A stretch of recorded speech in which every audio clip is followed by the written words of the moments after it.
अगर आपने अभी तक द ब्लैंक पेज ऑफिशियल को सब्सक्राइब नहीं किया तो सब्सक्राइब ज़रूर कर लीजिएगा और बेल आइकन को प्रेस करिएगा ताकि आपको हमारा हर नया जो एपिसोड है उसका नोटिफिकेशन मिलता रहे। कहते हैं कि दिया बुझने से पहले आखिरी बार ज़ोर से एक फड़क ज़रूर मारता है। अमेरिका बहादुर का भी कुछ यही हाल है। वो आखिरी जो फड़क है ना, ज़ोर से जो फड़क मारता है ना, वो वाला इस वक्त टाइम फ्रेम चल रहा है। चाइना को कंटेन करने के लिए अमेरिका ने जो कई तरह के अलाइंसेस बना रखे हैं, क्वाड बनाया है, इंडो पैसिफिक, पता नहीं क्या क्या, इस सब का एक ही बुनियादी मकसद है, यानी इनका जो एंड रिजल्ट है ना, एंड रिजल्ट वो ये है कि अमेरिका ने एशियन नेटो बनाना है किसी तरह से। जिस तरह उन्होंने सोवियत यूनियन के ख़िलाफ़ यूरोप के अंदर नेटो बनाया था और यूरोप के अंदर जो अमेरिकन इत्तेहादी थे इन सबको मिला के फ़ौजी इत्तेहाद उन्होंने बनाया था। लेकिन फिर सोवियत यूनियन के टूटने के बाद जब उस अलायंस का ऑब्जेक्टिव ख़त्म हो गया, क्योंकि ऑब्जेक्टिव ये था कि we have to compete with Soviet Union, उनको हमने फेस करना है, उनको हराना है, वो तो गया तो ख़त्म होना चाहिए था ना, इसको डिज़ोल्व कर देना चाहिए था। लेकिन फिर भी अमेरिका ने नहीं किया। सोवियत यूनियन ख़त्म होने के बाद नहीं किया। लोग पूछते थे उनसे कि आप क्यों रख के बैठे हैं, नेटो क्यों पैसे दे रहे हैं उनको? भाई अभी तक सोवियत यूनियन तो गया, लेकिन फिर भी रखे हुए थे। क्यों? रशिया। उनको ये डर था कि कहीं ये जो ज़मीन पे गिरा हुआ रशिया है, ज़ख्मी शेर है, ये ज़ख्मी शेर दोबारा ना उठ पड़े और हमें जबरदूस कर दे। और वो दोबारा उठा भी है और उसने वाट लगा दी हुई है सबकी।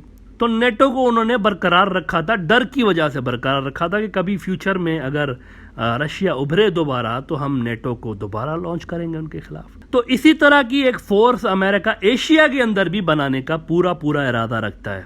लेकिन अब मसला ये है कि एशिया के अंदर अभी तक जो सिचुएशन है वो कुछ इस तरह से है कि यहाँ की जो अक्सर सरकारें हैं सवाई इंडिया के, वो या तो चाइना के साथ हैं या फिर न्यूट्रल हैं। इनमें से कोई भी एंटी चाइना नहीं है। The regional order is not supporting the American plans for Asian NATO. अब सबसे पहले अमेरिका ने क्या करना है, उन्होंने इस रीजनल ऑर्डर को तब्दील करने की अटैम्प्ट करनी है। उसके बाद ही कहीं वो सोच सकते हैं ना एशियन नेटो बनाने के लिए। ऐसे कैसे एशियन नेटो बना दें जब कोई मुल्क एंटी चाइना है ही नहीं यहाँ पे उस तरह का। जब तक प्रो चाइना या न्यूट्रल मुल्कों को प्रो अमेरिका नहीं बनाया जाता, एशियन नेटो नहीं बन सकती। कैसे लाएंगे आप उनको एशियन नेटो के अंदर? लिहाजा ज़रूरी यही है कि जहाँ जहाँ अमेरिका के ख़िलाफ़ हुकूमतें हैं या चाइना के हक़ में हुकूमतें हैं वहाँ पर वो सारी रिजीम्स चेंज कर दी जाएं, और जहाँ जहाँ न्यूट्रल सरकारें हैं वहाँ पर थोड़ा बहुत उनको प्रेशर डाल के, लालच डरा धमका के उनको भी थोड़ा सा टिल्ट करवाया जाए टुवार्ड्स अमेरिका। जब तक ये ऑब्जेक्टिव्स हासिल नहीं करेंगे अमेरिकन, तब तक एशिया के अंदर वो इंगेज नहीं कर सकते चाइना को। एशिया बहुत ही इंपॉर्टेंट है। एशिया चाइना का पावर हाउस है, उसका घर है अपना। चीन के ग्लोबल पावर को बरकरार रखने के लिए एशिया सबसे इंपॉर्टेंट है। इसीलिए एशिया अब अगला बैटल ग्राउंड बनने जा रहा है चाइना और अमेरिका के बीच लड़ाई के अंदर। ये तो बीच में यूक्रेन के क्राइसिस पता नहीं कहाँ से खुदा जाने पैदा हो गए अचानक से, वरना अमेरिका वहाँ पर ड्रैग हो गया, वरना वो तो इधर ही आने वाले थे। टारगेट नंबर 1 एशिया है उनका, नंबर 1 टारगेट एशिया। अब इसका मतलब यह है कि एशिया के अंदर सरकारें बनाने बिगाड़ने के प्रॉपर अटैम्प्ट शुरू होने वाले हैं। पाकिस्तान के अंदर जैसा कि एक बहुत बड़ा प्रॉपर अटैम्प्ट आपको सियासी तूफान वहाँ पर उठता हुआ नज़र आ रहा है।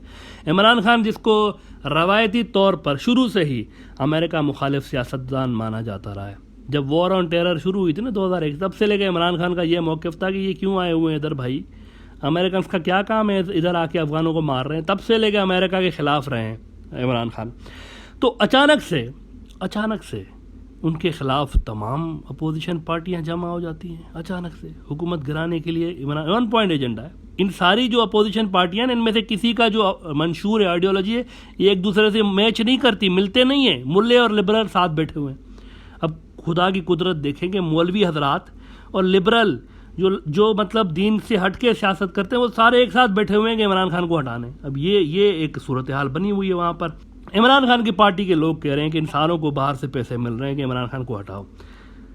वैसे मैं ब्रॉडर व्यू के अंदर कहता रहा हूँ कि नेवर अंडर एस्टीमेट बाबा। ये जो वाशिंगटन वाले बाबा है ना, बड़ी पहुंची हुई चीज़ें, ये डिक्लाइनिंग सुपर पावर हैं, लेकिन सुपर पावर तो है ना एटलीस्ट। नेवरदलेस ये सुपर पावर हैं।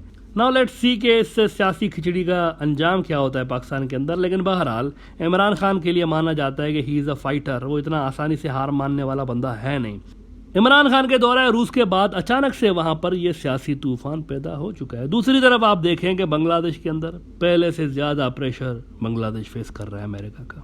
इंडो पैसिफिक स्ट्रेटजी में आने के लिए पहले से ज़्यादा प्रेशर उनके ऊपर है।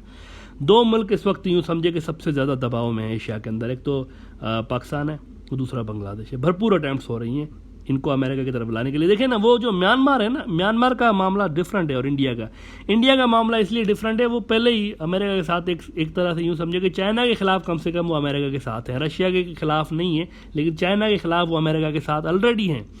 म्यांमार के अंदर मसला ये है कि वहाँ पर कोई सरकार ही नहीं है दूसरी, क्या करें, ज़्यादा से ज़्यादा ये कर सकते हैं अमेरिकन के वहाँ पर इंसर्जेंसी पैदा करवा सकते हैं और वहाँ पर जो एंटी मिलिट्री जनता फोर्सेज हैं उनको हथियार दे सकते हैं, सपोर्ट करवा सकते हैं, ज़्यादा ये हो सकता है ना।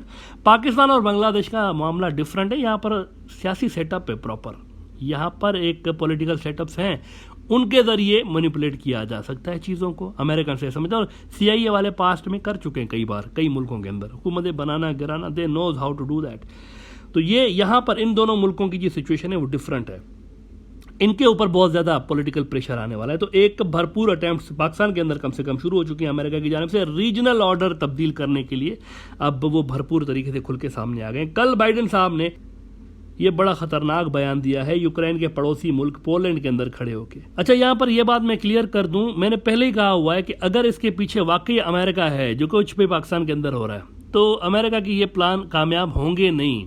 मतलब अगर इमरान खान की सरकार गिर भी जाती है तो उसका मतलब ये नहीं होगा कि अमेरिका के प्लान कामयाब हो गए, इसका मतलब ये नहीं। अगर अमेरिका इसके पीछे है, देखिए चाइना और पाकिस्तान की डीप स्टेट जो है ना, वो कभी भी अमेरिका को यहाँ पर टिकने नहीं देंगे, वो इनको इन होने ही नहीं देंगे, ये मैं आपको बता दूँ। लेकिन सवाल यह है कि क्या अमेरिका पीछे है या नहीं है, क्योंकि अपोजिशन वाले कह रहे हैं कि हम तो नहीं है भाई, हमें तो किसी ने पैसे नहीं दिए, हम तो इमरान खान की वो जो महंगाई बढ़ गई है, ये हो गया वो हो गया फलां ढिमकाना, ज़मीर जा गया सबका, तो इसीलिए हम जो है ना वो मिल गए हैं साथ में।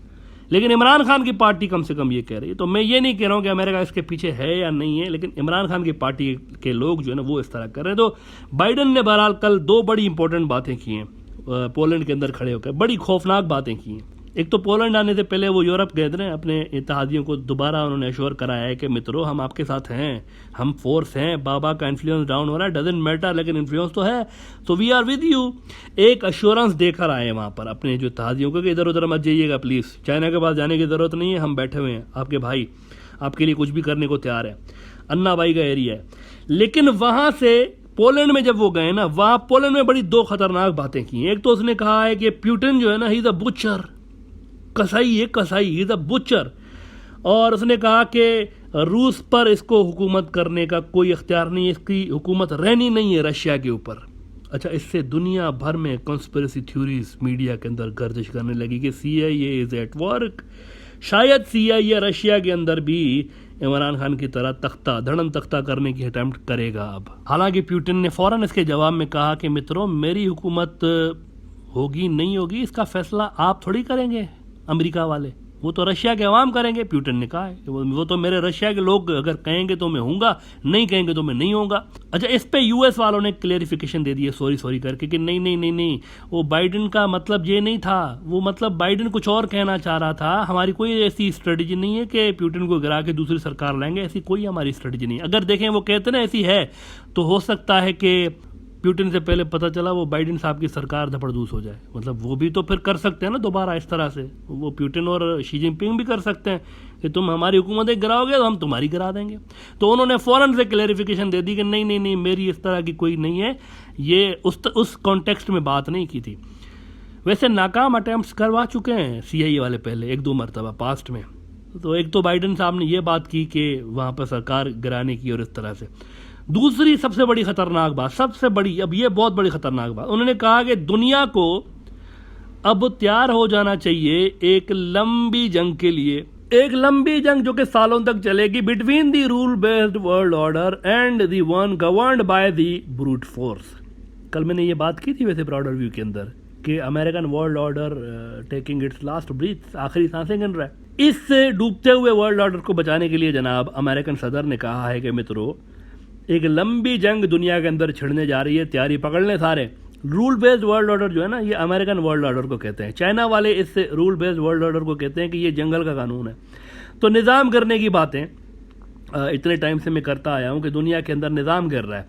ब्रॉडर व्यू में कई बार मैंने ये बात की है, जो लोग इस प्रोग्राम को शुरू से देखते हैं उनको पता होगा कि कई बार मैं ये बात कर चुका हूँ कि सिस्टम गिर रहा है दुनिया के अंदर। अब बड़े स्केल पे ओपनली वर्ल्ड लीडर जो है ना, एक दुनिया आलमी सतह का लीडर है बाइडन, इसने भी बात की है कि ये लड़ाई होने लगी है। और मतलब ढके छुपे लफ्ज़ों में पहले ये बात करते रहते थे लीडर्स, लेकिन अब खुल के बात हो रही है भाई, अब खुल के ओपनली कि हमने ये निज़ाम बचाना है, ये वर्ल्ड ऑर्डर बचाना है। चाइनीज़ कह रहे हैं तो हमने तो ये गिराना है, ये तो जंगल का कानून है। तो सिस्टम्स जो है ना वो कोलाइड हो रहे हैं, सिस्टम्स की जंग है। और इस जंग का सीधा सीधा असर बाकी सारी दुनिया के मुल्कों के ऊपर, दुनिया के जितने भी मुल्क हैं ना उनके ऊपर सीधा सीधा असर पड़ेगा। ये जो दो बड़ी फोर्सेस लड़ रही हैं ना, पावर्स जो अपना अपना सिस्टम लाने जा रही हैं, असर की जंग है ना सारी, इसका असर पूरी दुनिया के मुसलमानों के ऊपर पड़ेगा।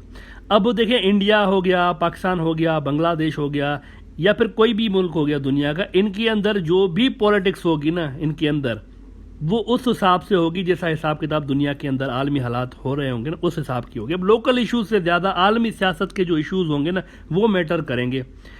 जो कुछ इन मुल्कों के अंदर होगा ना, इसका फैसला असल में आलमी ताकतों की ये जो राइवलरी और आलमी हालात है ये तय करेंगे कि इन मुल्कों के अंदर क्या होगा। असल में ये सारी की सारी नई तब्दीली आ गई दुनिया में कि लोकल इश्यूज से ज़्यादा आलमी हालात सबसे ज़्यादा इंपॉर्टेंट हो चुके हैं।